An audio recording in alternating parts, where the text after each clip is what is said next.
Իսկ դու արդեն որոշել ես, թե որ երկրներ պիտի այցելես 2025 թվականին։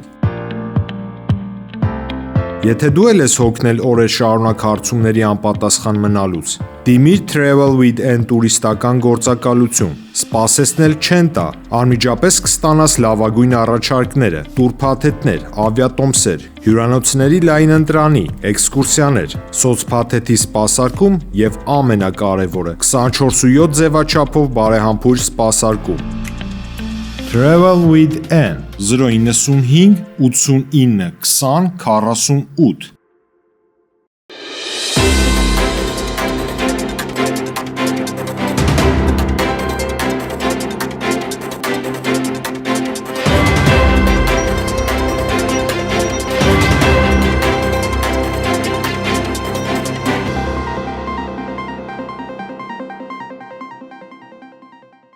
Հայաստանի եւ Ադրբեջանի մասին Ֆրանսիայի ԱԳՆ ղեկավարի հայտարարությունը զայրացրել է Բաքվին եւ առաջացրել Ադրբեջանի ԱԳՆ մամուլի քարտուղար Այհան Հաջիզադեի երթական վրդովմունքը։ Նրա խոսքով անընդունելի է կասկածի տակ դնել Ադրբեջանի նկատմամբ տարածքային հավաքություններ պահպանող Հայաստանի սահմանադրության փոփոխելու օրինական պահանջը, որը քննարկում է ավելի քան 2 տարի եւ դա որպես նոր պայման ներկայացնել է։ Եթե Ֆրանսիան իսկապես աջակցում է խաղաղ համաձայնագրի վաղ ստորագրմանը, ինչպես ինքն է պնդում, ապա պետք է կոչ անի Հայաստանին ձեռնարկել համապատասխան քայլ։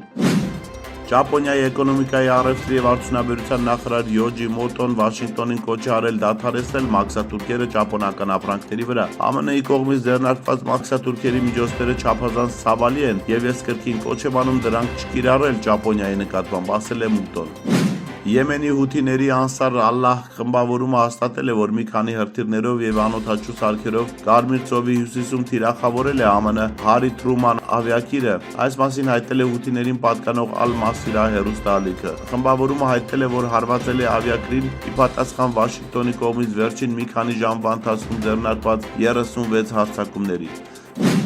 Հունգարիան շարունակում է հավատարիմ մնալ միջազգային քրեական դատարանի հետ համագործակցությանը, չնայած դատարանից դուրս գալու իր որոշմանը։ Այս մասին հայտարարել է դատարանի մամուլի ծառայությունը Իսրայելի վարչապետ Բենյամին Նեթանյահուի Բուդապեշտ կատարած այցի ֆոնին։ Ինչ վերաբերում է Նեթանյահուի այցին, ապա դատարանը կալանքի օրդեր տալուց հետո հետևել է իր ստանդարտ ընթացակարգերին, ասել է դատարանը, չհստակեցնելով, թե դա ինչ է նշանակում։ Ուկրաինայի նախագահ Վլադիմիր Զելենսկին հայտարարել է, որ առաջիկա շաբաթների կամ ամիսների ընթացքում կարող է իրական հնարավորություն ստեղծվել ստիպելու Ռուսաստանին համաձայնել հրադադարի։ Այս մասին ուկրաինական լրատվամիջոցների փոխանցմամբ նա հայտարարել է ճեպազրույցի ժամանակ։ Նրա խոսքով սա լուրջ քայլ կլիներ պատերազմի ավարտի ուղղությամբ, թեև չէր նշանակի դրա վերջնական ավարտ։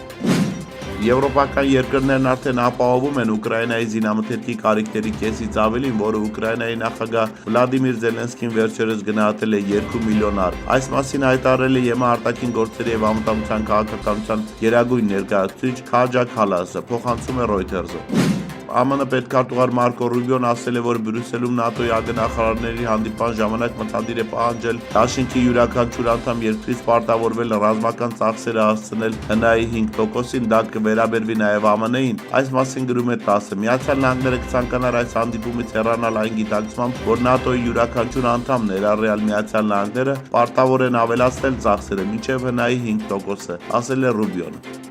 ԱՄՆ կոնգրեսում ապրիլի 2-ին անցկացվել է Հայոց ցեղասպանության ամենամյա ոգեկոչման միջոցառումը։ Վերջինիս մասնակից կոնգրեսի երկու կուսակցությունները ներկայացնող պաշտոնյաները պահանջել են Ադրբեջանի կողմից հայ ռազմագերիների անապահ ազատ արձակում, տեղահանված արցախահայերի վերադարձի իրավունքի ապահովում, ինչպես նաև ԱՄՆ պատժամիջոցները Ալիևի եւ Էրդողանի վարչակարգերի նկատմամբ նրանց պատերազմական հանցագործությունների եւ ցեղասպանական էթնիկ զտումների համար։